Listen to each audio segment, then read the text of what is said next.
जय श्री राम दोस्तों। तो ये है एपिसोड तीसरा लक्ष्मी रामलीला क्लब मिंजगना का। आज है यहाँ पे तीसरा दिन और अभी हम वेट कर रहे हैं एक स्पेशल गेस्ट का जो कि बहुत जल्दी आपके सामने आने वाले हैं। रामलाल जी और श्री केवल सिंह जी का स्वागत करें और यहाँ आने पे हम इनका पूरी कमेटी की तरफ से तहे दिल से धन्यवाद करते हैं।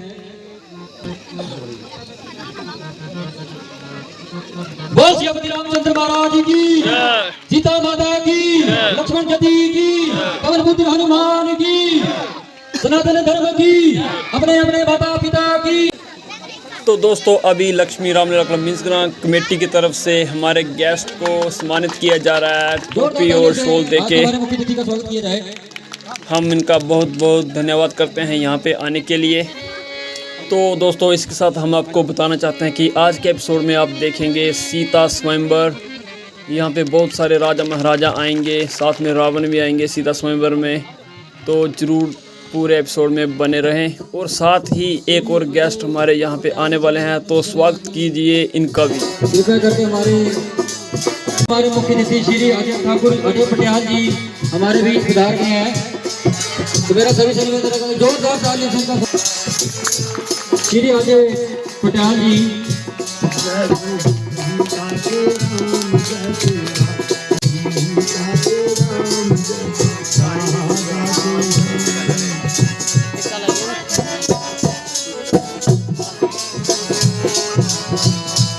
तो लीजिए दोस्तों एक और गेस्ट हमारे आज स्टेज पे आ चुके हैं, तो हम इनका बहुत बहुत स्वागत करते हैं और शुक्रिया करते हैं हमारे यहाँ क्लब में आने के लिए। तो दोस्तों आज के एपिसोड में बहुत कुछ खास होने वाला है, तो कृपया वीडियो के अंत तक बने रहें। और ये वाला एपिसोड हम दो पार्ट में बनाएंगे, एक में सीता स्वयंवर और दूसरे पार्ट में हम सीता विवाह जो है वो दिखाएंगे। तो बने रहें वीडियो में। अपने अपने माता पिता की। तो युवाओं का बहुत बहुत धन्यवाद करना चाहता हूँ जिन्होंने मुझे आज मिंजगना में मुख्य अतिथि के रूप में आने का मौका दिया।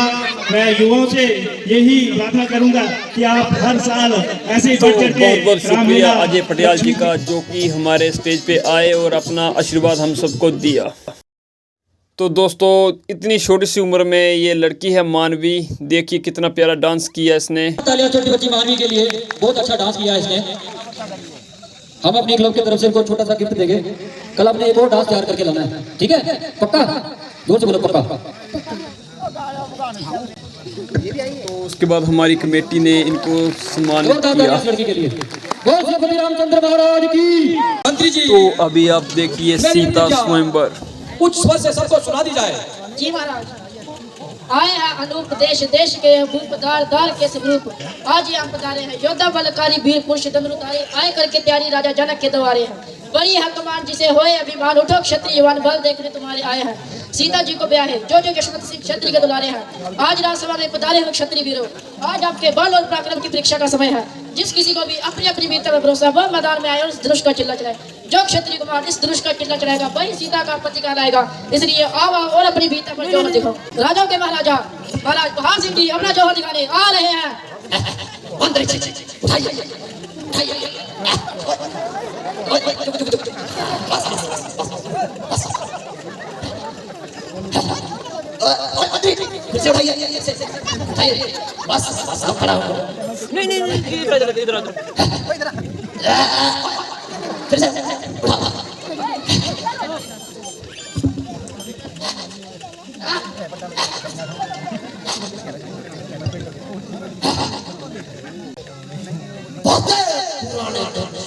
इतना हुआ भारी है तो क्या हुआ, आखिर है कमाल। चाहूं तो तोड़ इसे हाथ से किस किस बात पर उठाया, सर पे आसमान।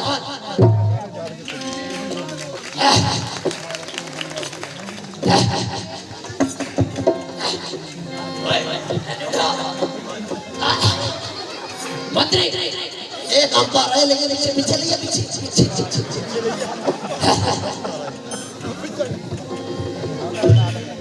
घोड़े से भी तेज भागने वाले हमारे महाराज तूफानी सिंह जी पधार रहे हैं। कोई सी जो खबर है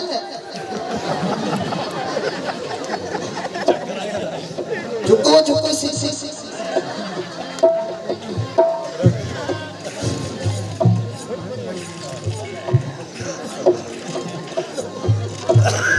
ओए क्या लगा मुझे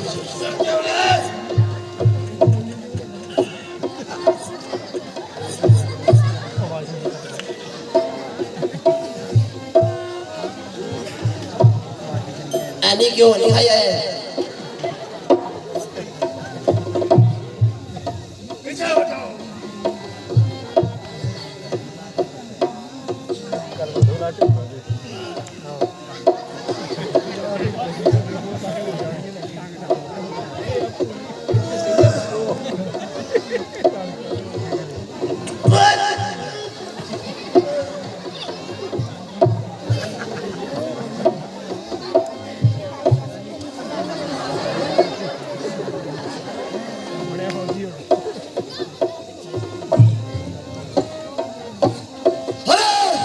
जितना ही चला दूं एकदम 5-7 का अरे ये तो सिर्फ खेल है सिर्फ मेरे भाई हाथ का अरे मुश्किल ही तो क्या है अरे बात ही तो है अरे लकड़ी का तो ही है ना कि किसे और दूंगा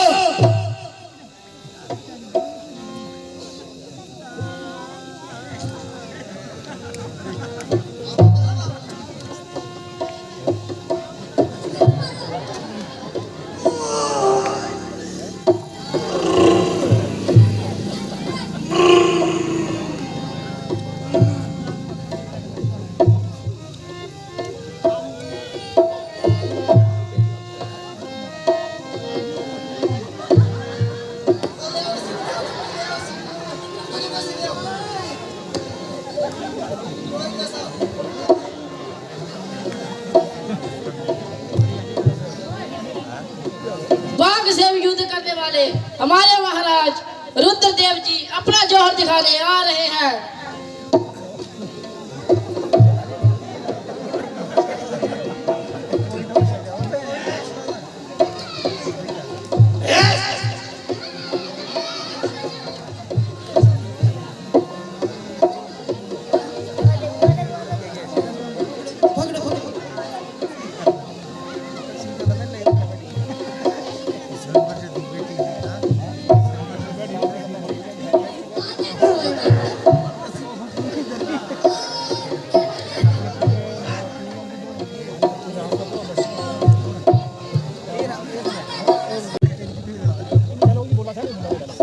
मेरा भी निकालूं, मैं भी जोर दिखाऊंगा और इस दूध का चिल्ला चढ़ाऊंगा और सीता को मैं ही ब्याह कर लेके जाऊंगा।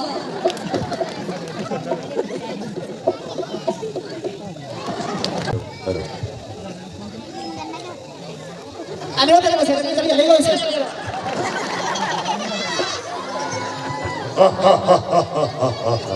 तो दोस्तों अभी एंट्री होने वाली है फेमस कैरेक्टर रावण की, तो तैयार हो जाइए।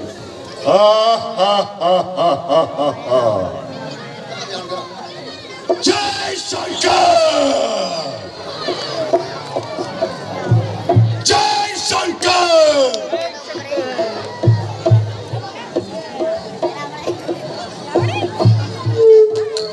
जय शंकर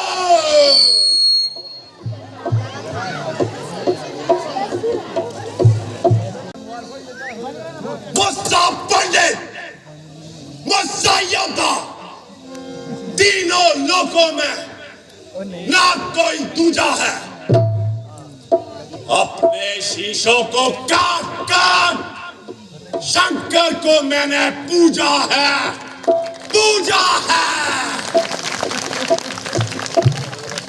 कर लेंगे यदि ये छोकरे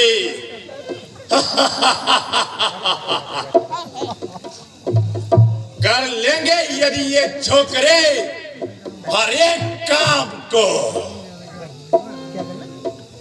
तो कलंक लग जाएगा दुनिया में रावण के नाम को।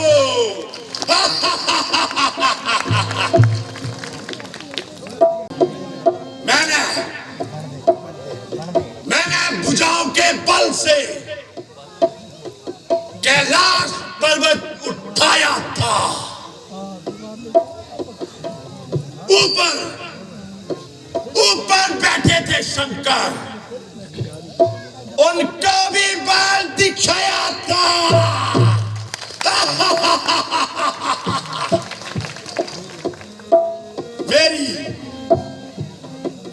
मेरी एक त्रिकुटी पर सूर्य देव यहां से वहां दिशा बदलता है। मेरे ही इशारे पर पवन देव ठंडाता है, गर्माता है।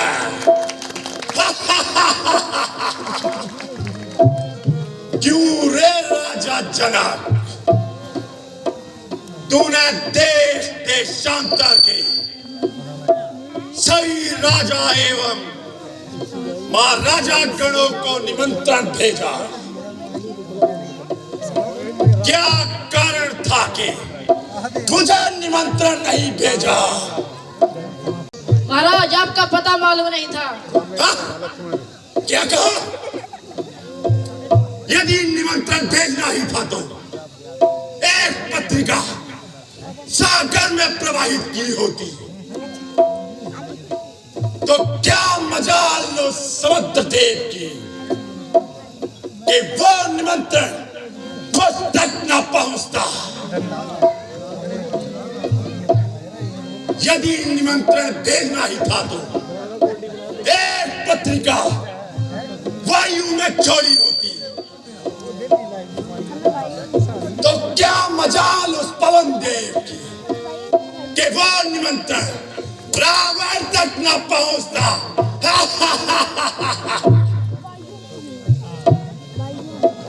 और यदि पता मालूम नहीं था तो कान खोल कर सुनो। मैं श्री 108 ऋषि विश्वानंद शर्मा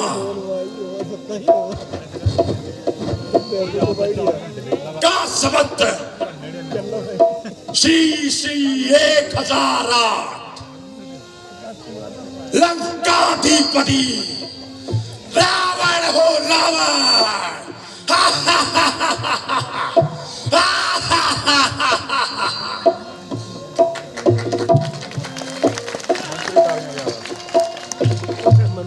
राजा जनक, मेरी तरफ देखना। मैं अपनी उंगलियों से इस धनुष को अभी उठाता हूं।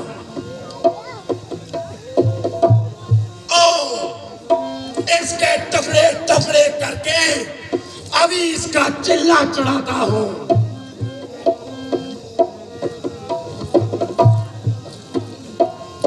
हे रावण, तुम्हारी लंका में आग लग गई, आग लग गई। क्या कहा? लंका में आग? हाँ हाँ, कहाँ है? वो तो यज्ञ में है। भाई कुंभकर्ण कहाँ है? वो तो सोए हैं। भाई भविष्य कहाँ है? वो तो पूजा में लीन है। जाना पड़ेगा, जाना ही पड़ेगा। लेकिन सीते याद रख, यदि मैं तुझे आज इस स्वयंवर में ना जीत सका, परंतु याद रख, एक ना एक दिन चाहे छल से चाहे बल से तुझे एक ना एक दिन जीतूंगा और अपनी पटरानी बनाकर तुझे लंका की सैर कराऊंगा।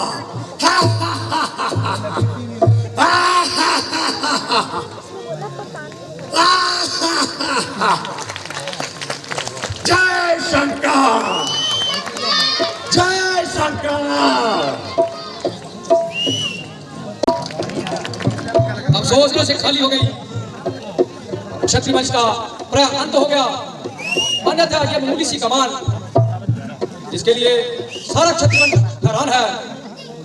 अब तो क्षत्रिय केवल इस चौके रह गया है, उनको किसी नुमाइश में एवं दिखावे के तौर पर बिठाया जाए और अपनी जगह से न हिलाया जाए। इनसे बहादुरी की आशा करना बिल्कुल बेसूद है और इनसे वीरता भी नाबूद है। अगर मैं पहले से जानता तो हर किस स्वयंवर का इरादा न ठानता, मगर अब क्या हो सकता है, जो मैं प्रण कर चुका हूं उसको निभाना पड़ रहा है और सीता को तमाम उम्र के लिए घर में बैठाना पड़ रहा है। हे राजा, जबान को संभाल और तू घर किसी का अपमान करना कहाँ की अक्लमंदी है, बल्कि अला दर्जे की खुद पसंदी है। सबको एक कहाँ की अक्लमंदी है। जब कुछ राजा ने धनुष का चिल्लाना चढ़ाया और तुमने सबको क्या डराया। सोचते हो ना विचारते हो, जो कुछ मुंह में आए बकते रहते हो। इस बदतमीजी का मुद्दा तो तुझे अभी बता देता और खून की नदियां बहा देता, मगर क्या करूं, बड़े भाई की अज्ञात मिलने से लक्ष्मण मजबूर है, अन्यथा तुम्हारा काम पूरा है। चले की बदजवानी बहुत बढ़ती जा रही है। यूं समझो कि मौत इसके सिर पर आ रही है। सूरज तलवार अब जरूर मैदान आएगी और इसको बंद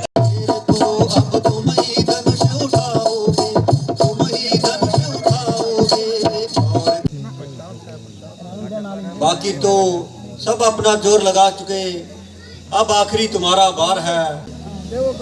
माना कि ये तलवार ये कमान बड़ी सख्त है, मगर तुम्हारी परीक्षा का भी यही वक्त। जाओ अपनी वीरता के जोर दिखाओ, अवश्य ही तुम्हारी जय होगी और स्वयंवर की शर्त तुम्हारे नाम पर तय होगी।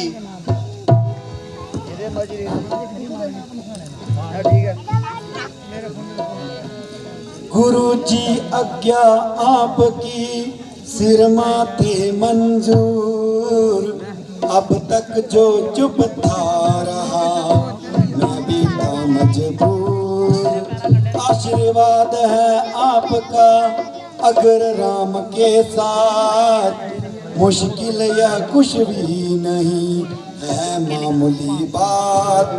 लेकर तेरा आश्रय चला ये करने का, हे ईश्वर रखे हो मेरी आज सभा में लाज।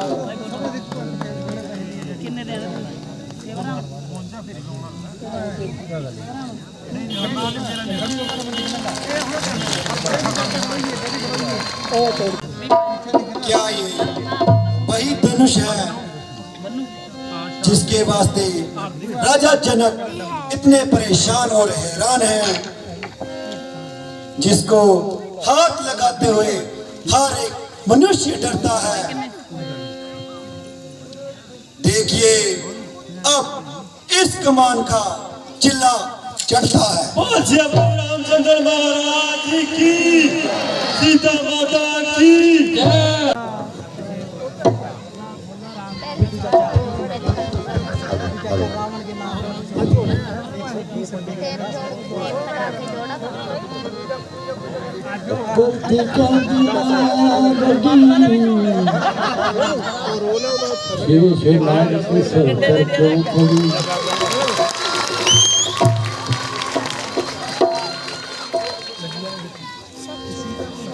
हेलो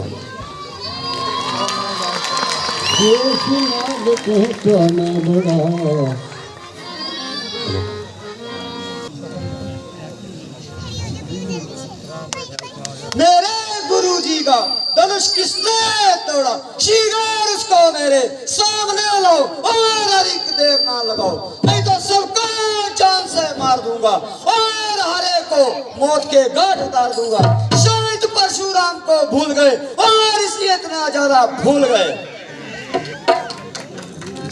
महाराज, मुझसे ये कसूर हुआ है और मेरे हाथों से ये बोधा धनुष चकनाचूर हुआ है। क्या तुम्हें मौत की परवाह नहीं या जिंदगी की चाहत नहीं?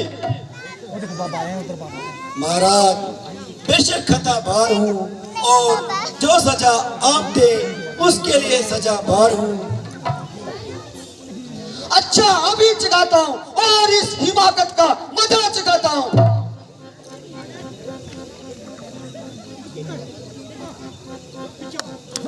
अजी महाराज, क्यों खेती बात चल रहे हो और बिना बादी से निकल रहे हो?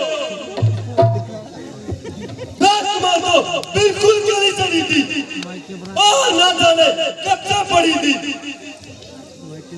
जिसके लिए आप इतना दिल मिला रहे हैं और कैंची की तरह जबान चला रहे हैं। चश्म कुश्ता क्यों चिड़चिड़ करता है? शायद तू मेरे गहरे दर्द से नहीं डरता। क्यों मुझे ना गुस्सा दिलाकर और अपनी मौत को बुला रहा है? बड़े बड़े बहादुर मेरे नाम की दुहाई देते हैं, सामने से मारते दिखाई देते हैं। तुझे बालक जानकर तरस गाता हूँ, इसीलिए शस्त्र नहीं उठाता, मगर बकरे की माँ कब तक खैर करेगी? आखिर तेरी जान मेरे हाथ से जाएगी। खूब इसी गाना नरमिया है, ते मुझे बातों बातों में उड़ा रहा है और मेरी नकल करके मुझे और भी चिढ़ा रहा है। कानों को ऐसी बातें सुनने की आदत नहीं। आपने पिता ही महाराज कहकर इसका दिमाग आसमान पर चढ़ा रखा है और आपकी नरमी ने इसका हौसला इस कदर बढ़ा रखा है।